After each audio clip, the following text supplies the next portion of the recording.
బట్టతలతో బాధపడుతున్నారా? ఆధునితనమైన పద్ధతిలో హెయిర్ ట్రాన్స్ప్లాంటేషన్ చేయబడును. Face clinic, Hyderabad. Namaste, welcome to Suman TV news. నేను మీ సాయి. పిఠాపురంలో పవన్ కళ్యాణ్ ప్రచారానికి సిద్ధమవుతున్నారు. మార్చి 30 నుంచి 3 రోజుల పాటు పిఠాపురంలో ప్రచారం చేస్తూ మిగతా కాన్స్టిట్యున్సీలో కూడా ప్రచారానికి ముమ్మరంగా ఏర్పాట్లు చేస్తున్నారు. ఈ నేపథ్యంలో పిఠాపురం యొక్క నియోజకవర్గంలో తాజా పరిస్థితులేంటి, అక్కడ వైసీపీ ఏ రకంగా ప్రచారాన్ని ముమ్మరం చేస్తుంది, పవన్ కళ్యాణ్ ఎంటర్ అయినటువంటి తర్వాత పిఠాపురంలో ఏ రకమైనటువంటి పరిస్థితులు ఉండబోతున్నాయి, దీనికి సంబంధించి మాట్లాడదాం. మనతో పాటు Suman TV news chief editor Keshav గారు ఉన్నారు. సార్ నమస్తే. నమస్తే సార్. సార్, 30వ తారీఖు నుంచి పవన్ కళ్యాణ్ ప్రచార బరిలోకి దిగబోతున్నారు. నేరుగా 3 రోజులు పెట్టుకున్నారు ఈసారి పిఠాపురంలో. సో ఈ ప్రచారం ఎంతవరకు కలిసి వస్తుంది? పవన్ కళ్యాణ్ ఎంట్రీతోని ఏమైనా కొత్తగా అక్కడ అంశాలు తెరపైకి వచ్చేటువంటి అవకాశం ఉందా? పవన్ కళ్యాణ్ ఆల్రెడీ ఒక రూట్ మ్యాప్ రెడీ చేసుకున్నారు. అంటే ఒకటి అసంతృప్తి, కూటమిలో ఉన్నటువంటి సమస్యలు, వీటన్నిటినీ కూడా ఆయన పార్టీ కేంద్ర కార్యాలయంలో ఉండగానే సర్దుబాటు చేసుకొని అప్పుడు ప్రజాక్షేత్రంలోకి వెళ్ళాలనేటువంటి ప్రణాళికను సిద్ధం చేసుకుని ఈ క్రమంలో ఇప్పుడు ఏంటంటే ఆల్రెడీ నియోజకవర్గాలకు సంబంధించి కేవలం ఒక 3 నియోజకవర్గాలు పెండింగ్ ఉంది, ఒక లోక్సభ స్థానం పెండింగ్ ఉంది. సో దీని మీద చర్చలు జరుగుతున్నాయి. ఇవాళ రేపు దానికి సంబంధించినటువంటి అభ్యర్థులను ప్రకటిస్తారు. పిఠాపురంలో మేజర్గా ఏంటంటే ఎలా అయినా కానీ పవన్ కళ్యాణ్ని ఓడించాలి అనేటువంటి ఒక ప్రణాళిక అమలు చేసేటువంటి ప్రయత్నం చేస్తుంది. ఇప్పుడు మరి చెప్పాలంటే ఎట్లా ఉందంటే T20 బెట్టింగ్ లాగా ఉంది, ఎవరు గెలుస్తారు ఏంటి అనేటువంటి చర్చ. సో పవన్ కళ్యాణ్ కూడా దీన్ని చాలా ప్రెస్టీజియస్గా తీసుకున్నారు. ఇప్పటికే అధికార పార్టీ మండలానికి ఒక సమన్వయకర్తను ఏర్పాటు చేసినటువంటి పరిస్థితి ఉంది, ఓవరాల్గా పరిశీలకులను నియమించింది. సో వీటన్నిటిని తట్టుకోవాలంటే పవన్ కళ్యాణ్ అక్కడ యాక్షన్ ప్లాన్ మరింత బలంగా చేయాల్సినటువంటి అవసరం ఉంది. కాబట్టి అభ్యర్థిగా ప్రకటించిన తర్వాత మొదటిసారి కాన్స్టిట్యున్సీకి వెళ్తున్నారు. 3 రోజుల పాటు ఆయన ప్రజలతో ఇంటరాక్ట్ అయ్యే కార్యక్రమాలు, రోడ్ షోసు, అలానే ఒక బహిరంగ సభ, ఈ 3 కూడా ప్లాన్ చేస్తున్నారు. ఈ 3 రోజులు జరిగిన యాక్టివిటీని బట్టి తర్వాత ప్లాన్, ఎందుకంటే అక్కడ కొంతమంది సమన్వయకర్తలు, ఇన్ఛార్జీలని నియమించేటువంటి ఆలోచనతో జనసేన పార్టీ ఉంది. వాళ్ళకి ప్రత్యేకమైనటువంటి బాధ్యతలు అప్పగించడం, ముఖ్యంగా ఏరియాల వారీగా. అందులో 3 ప్రధానమైనటువంటి మండలాలు ఉన్నాయి. ఆ 3 మండలాలకి సంబంధించి కూడా ఓటర్స్ని తీసుకునేటువంటి క్రమంలో ఆల్రెడీ ఒక 6 పాయింట్ ఫార్ములాని అనౌన్స్ చేశారు. పిఠాపురం నియోజకవర్గానికి తనని గెలిపిస్తే ఏం చేస్తారనేటువంటి విషయంలో పవన్ కళ్యాణ్ ఒక అనౌన్స్మెంట్ ఆల్రెడీ రిలీజ్ చేసినటువంటి నేపథ్యంలో ఇప్పుడు ప్రచారం మీద ఫోకస్ పెడుతున్నారు.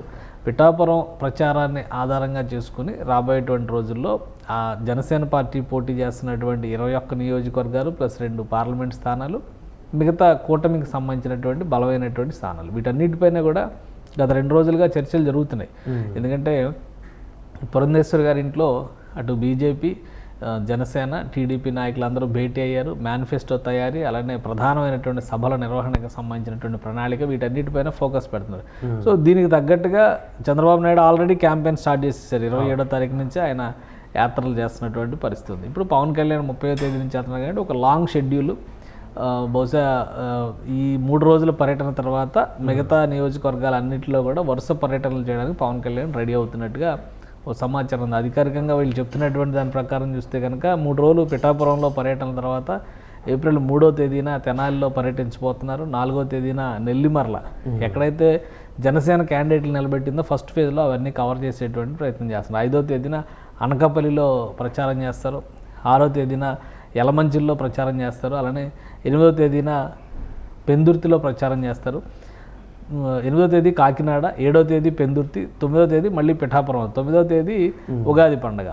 ఉగాది సెలబ్రేషన్స్ని మళ్ళీ పిఠాపురంలో జరిపే విధంగా, సొంత నియోజకవర్గంలో జరిపే విధంగా ఒక ప్రణాళికను చేసాం. అంటే ఆ పైన ఉత్తరాంధ్ర అంతా కవర్ అయిపోతుంది. తెనాలి వచ్చి మళ్ళీ నెల్లిమర్లకి వెళ్తారు కాబట్టి పైనుంచి అలా డౌన్ స్ట్రీమ్ మళ్ళీ స్టార్ట్ అవుతారు. అంటే ప్రధాన నియోజకవర్గం పిఠాపురం తర్వాత తెనాలి నియోజకవర్గానికి ప్రాధాన్యం ఇచ్చారు.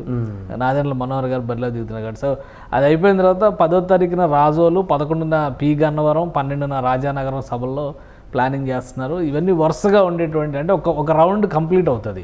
ఇదైతే బహుశా 15వ తేదీన మేనిఫెస్టో రిలీజ్ చేయడానికి కావాల్సినటువంటి 3 పార్టీల కూటమికి సంబంధించి, ఎందుకంటే 18 నోటిఫికేషన్ వస్తుంది. సో ఏప్రిల్ 18 నోటిఫికేషన్ వస్తుంది కాబట్టి 12 నుంచి 18 తేదీల మధ్యలోనే మేనిఫెస్టోకి సంబంధించినటువంటి ప్రకటనలు ఉండే అవకాశం ఉంది. ఇంకోటి వైఎస్ఆర్సీపీ ఆల్రెడీ ఉగాది రోజున మేనిఫెస్టో రిలీజ్ చేయడానికి ప్రణాళికలు సిద్ధం చేసుకుంది. సో ఈ క్రమంలో ఒక ఫస్ట్ ఫేజ్ పర్యటనలుగా మనం వీటిని చూడాల్సి ఉంటుంది. పవన్ కళ్యాణ్ ఫస్ట్ ఫేజ్ చేయబోయేటువంటి యాత్రలుగా ప్రధానమైనటువంటి కాన్స్టిట్యున్సీస్ ఎక్కడెక్కడ పోటీ చేస్తున్నారో ఆ కాన్స్టిట్యున్సీస్ ప్లస్ తన సొంత నియోజకవర్గంలో కూడా విస్తృత పర్యటనకు కావాల్సినటువంటి ప్రణాళికని రెడీ చేసుకున్నారు. ఇది ఒక దగ్గర దగ్గర 15 రోజుల ప్రణాళిక 30వ తేదీన మొదలు పెడితే 12వ తేదీన ముగుస్తుంది. 12వ తేదీన ముగిసిన తర్వాత మేనిఫెస్టోకి సంబంధించినటువంటి సమాలోచనలు ఉండొచ్చు. దానికి అనుగుణంగా భారీ బహిరంగ సభల ద్వారా 3 పార్టీల నాయకుల సమక్షంలోనే మేనిఫెస్టో రిలీజ్ చేసేందుకు ప్రణాళికలు సిద్ధం చేస్తున్నట్టుగా తెలుస్తుంది. ఇప్పుడు పవన్ కళ్యాణ్ ప్రచారంలో ప్రధానంగా వైసీపీ వ్యతిరేకతనే ప్రజల్లోకి తీసుకువెళ్ళబోతున్నారా, లేకుంటే దాన్ని ఇప్పటికే 6 గ్యారంటీస్ అని ఈ నియోజకవర్గానికి ఇచ్చారు పిఠాపురానికి, మిగతా నియోజకవర్గ ప్రచారంలో కూడా ఏమైనా హామీలు ఇచ్చేటువంటి అవకాశం ఉందా? ఎందుకంటే ఉమ్మడి మేనిఫెస్టో అయితే ఇంకా రాలేదు. అంటే ఒకటి కాన్స్టిట్యున్సీకి డిక్లరేషన్స్ ఇవ్వడం అనేది సహజంగా జరిగేటువంటి ప్రక్రియ. ఒక్కొక్క నియోజకవర్గానికి ఒక ప్రత్యేకమైనటువంటి అవసరం ఉంటుంది. ఆ రిక్వైర్మెంట్కి అనుగుణంగా అక్కడ ప్రజలకు హామీలు ఇవ్వడం అనేది పరిపాటి. సో అదే క్రమంలో ఇప్పుడు నెల్లిమర్లు వెళ్తే ఒక రకమైనటువంటి సమస్యలు ఉంటాయి, అనకాపల్లి వెళ్తే ఇంకో రకమైన, అనకాపల్లి అంటే పెద్ద బెల్లం మార్కెట్ యార్డ్ ఉంది. సో అట్లాంటి సమస్యలపైన దృష్టి పెట్టడం, అభ్యర్థితో లోకల్గా కంటెస్ట్ చేస్తున్నటువంటి అభ్యర్థితో సమన్వయం చేసుకోవడం, అక్కడ ప్రజలకు కావాల్సినటువంటి రిక్వైర్మెంట్స్ పైన ప్రకటనలు చేయడం ఫస్ట్ ఫేజ్లో అదే దృష్టి పెట్టే అవకాశం. ఆల్రెడీ కొన్ని విషయాల్లో జనసేన పార్టీ క్లారిటీ ఇచ్చింది. జాబ్ క్యాలెండర్ విషయంలో కావచ్చు, అలానే రైతులకు సంబంధించి కౌలు రైతుల విషయంలో కావచ్చు, ఈ అంశాలపైన కొంత క్లారిటీ ఇచ్చింది. కానీ మిగతా పెద్ద అంశాలపైన ఏదైనా కానీ మేనిఫెస్టో ద్వారానే ఎజెండా ఇవ్వడానికి అవకాశం ఉంది. కాబట్టి నియోజకవర్గాల వారీగా ఉన్నటువంటి స్థానిక అవసరాలను దృష్టిలో పెట్టుకుని ఇచ్చే హామీలు ఒకవైపు ఉంటాయి, ఇంకోవైపున ఓవరాల్గా ఎజెండాగా తీసుకొచ్చేటువంటి మేనిఫెస్టో ఇంకోవైపున ఉంటుంది. ఈ రెండింటిని దృష్టిలో పెట్టుకునే పవన్ కళ్యాణ్ యాత్ర సాగుతుంది.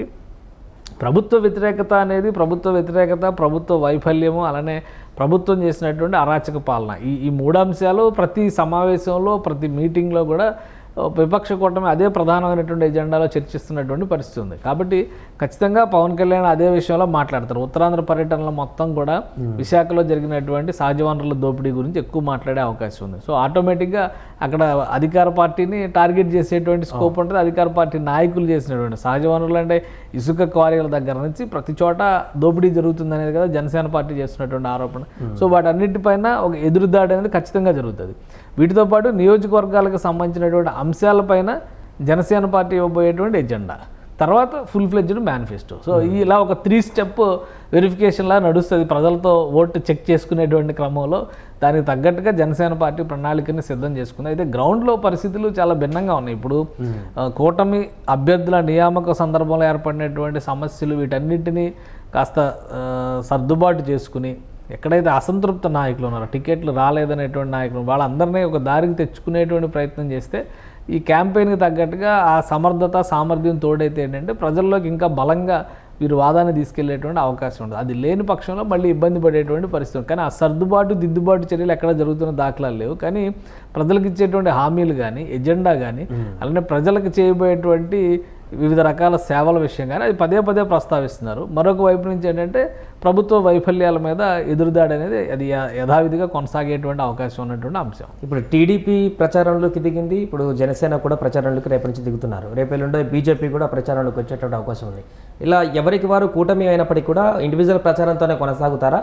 ఉమ్మడి సభలు, ఉమ్మడి ప్రచార కార్యక్రమాలైనా నిర్వహించేటువంటి అవకాశం ఉంది? అంటే ఒకటి, ఇప్పుడు టీడీపీ 144 అసెంబ్లీ నియోజకవర్గాల్లో పోటీ చేస్తుంది, 17 పార్లమెంట్ స్థానాల్లో పోటీ చేస్తుంది. కాబట్టి టీడీపీ క్యాన్వాసింగ్ అనేది చాలా ఇంకా బలమైనటువంటిది, విస్తారమైనటువంటి రీతిలో ఉండాల్సిన అవసరం ఉంటుంది. ఎందుకంటే అభ్యర్థులు ఎక్కువ, ప్రత్యర్థులు కూడా ఎక్కువ దానికి తగ్గట్టుగా.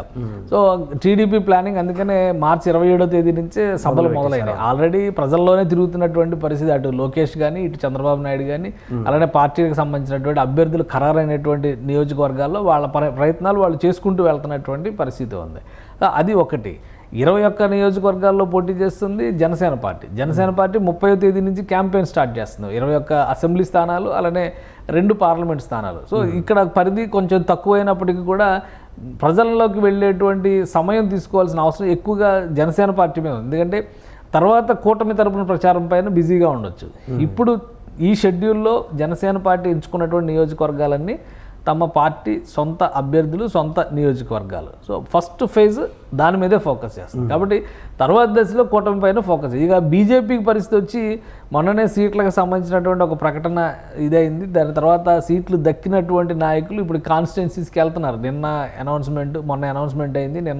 ఇవాళ సర్దుకొని బహుశా రేపు ఆదివారం కూడా కొంత రిలాక్స్ అయ్యి సోమవారం నుంచి వాళ్ళు కాన్స్టిట్యున్సీకి వెళ్ళే అవకాశాలు కనిపిస్తున్నాయి. ఎందుకంటే అఫీషియల్గా కూడా బీజేపీ ప్రచార కార్యక్రమాలు అంటే అధినేత్రిగా పురంధేశ్వరి చేస్తున్నటువంటి యాత్రలు, ప్రెస్ మీట్లు ఇవన్నీ ఒక ఎత్తు. బట్ క్యాండిడేచర్ పరంగా, అభ్యర్థిత్వం పరంగా ప్రజల్లోకి వెళ్ళడం మరొక ఎత్తు. ఆ ప్రయత్నాలను మనం చూస్తే కనుక ఏప్రిల్ 5వ తేదీ నుంచి వాళ్ళు సభలకి ప్రణాళిక, అంటే ప్రచార కార్యక్రమాలకి వాళ్ళు ప్రణాళికలు సిద్ధం చేసుకుంటున్నారు. కాబట్టి ఫస్ట్ ఫేజ్లో అందరూ కూడా వాళ్ళ సొంత నియోజకవర్గాలు, సొంత అభ్యర్థులకు సంబంధించినటువంటి ఏవైతే కాంప్లికేటెడ్, క్లిష్టమైనటువంటి నియోజకవర్గాలు ఉన్నాయో ఫస్ట్ వాటిపైన ఫోకస్ పెడుతున్నటువంటి పరిస్థితి కనిపిస్తుంది. బహుశా ఏప్రిల్ 2వ వారం తర్వాత జరగబోయేటువంటి పరిణామాల్లో కూటమి తరపున ప్రచార పరంపర అనేది మొదలవుతుంది. ఎందుకంటే ఇంకా ఇప్పుడు 45 రోజులు దగ్గర సమయం ఉంది. ఏప్రిల్ 18వ తేదీ నోటిఫికేషన్ రిలీజ్ అయిన తర్వాత కూడా 18 రోజులు సమయం ఉంది ఓటింగ్ జరిగేదానికి వచ్చేసరికి. సో ఈ అంశాలన్నిటినీ దృష్టిలో పెట్టి, అంటే ఓటింగ్ మీన్స్ మనం ఎక్కడ నామినేషన్స్ కంప్లీట్ క్లియర్ అయిన దగ్గర నుంచి మనం చూస్తే, నామినేషన్స్ కూడా కలుపుకొని చూస్తే మళ్ళీ అక్కడ కూడా 15 రోజులు కలిసి వచ్చేటువంటి పరిస్థితి ఉంది. సో ఈ లెక్కలన్నీ చూసుకుంటున్నటువంటి తరుణంలో వీళ్ళు ఫస్ట్ ఫేజ్లో ఎవరి నియోజకవర్గాలపైన వాళ్ళు ఫోకస్ పెడుతున్నారు. రెండో దశలో కూటమి తరపున కూటమికి సంబంధించినటువంటి అభ్యర్థుల పైన దృష్టి పెట్టేటువంటి అవకాశం ఉంది. అలానే మూడో దశలో ఈ మేనిఫెస్టో అనౌన్స్ చేసిన దాన్ని మరింత బలంగా ప్రజల్లోకి తీసుకెళ్ళడం. ఫెయిర్ ఎలక్షన్ జరగాలంటే వీళ్ళు ఎంత విజిలెంట్గా ఉండాలి. ఎందుకంటే ఇక్కడ అదే కదా డిస్కషన్ జరుగుతుంది. Already election commission of India కూడా 3 ప్రత్యేకమైనటువంటి అబ్జర్వర్స్ని ఏపీకి మాత్రమే కేటాయించింది, ఏపీకి అపాయింట్ చేసినటువంటి పరిస్థితి ఉంది. సో ఇవన్నిటిపైన కూడా ఒక కన్ను వేస్తూనే ఈ ప్రక్రియ అంతా కూడా ముందుకు తీసుకెళ్లాల్సినటువంటి పరిస్థితి కూటమి పైన ఉంది. అందుకనే వీళ్ళు దశల వారీ ప్రణాళికలతో ముందుకు వెళ్తున్నారు. బహుశా పవన్ కళ్యాణ్ ఒక 3 దఫాలుగా ఎన్నికల ప్రచారానికి వెళ్ళే అవకాశం కనిపిస్తుంది. ఫస్ట్ ఫేజ్ 12వ తారీఖుతో పూర్తయితే రెండో దశ కూటమి తరపున క్యాన్వాసింగ్ జరుగుతుంది. మళ్ళీ మూడో దశ సొంత నియోజకవర్గాలకు సంబంధించి, అంటే జనసేన పార్టీ పోటీ చేస్తున్నటువంటి అభ్యర్థుల నియోజకవర్గాల పైన మళ్ళీ ఫోకస్ పెట్టే అవకాశం ఉంది. అదే సమయంలో తన సొంత నియోజకవర్గం పిఠాపురం పైన ఫోకస్ పెట్టే అవకాశం ఉంది. ఎందుకంటే పిఠాపురంలో పవన్ కళ్యాణ్ లేకపోతే లాస్ట్ టైం భీమవరంలో ఏం జరిగిందో అదే జరిగేటువంటి ప్రమాదం సార్, ఎక్కువ కేటాయించే అవకాశం.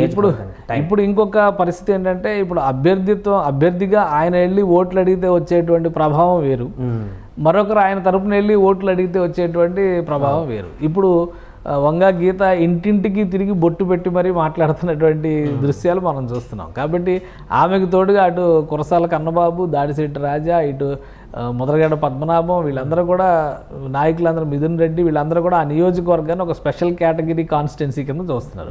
ఆ స్పెషల్ కేటగిరీ కాన్స్టిట్యున్సీలో గెలుపొందాలంటే ఇంకోటి అధినేత చేసినటువంటి డైరెక్షన్స్ ప్రకారం అక్కడే ఓడించాలి పవన్ కళ్యాణ్ అనేటువంటి చర్చ ఎక్కువ జరుగుతుంది. సో అలాంటి పరిస్థితుల్లో ఇంకొంత అప్రమత్తంగా ఉండాల్సినటువంటి అవసరం జనసేనకి, జనసేన నాయకులకి, జనసేన అధినేతకి కూడా ఉంది.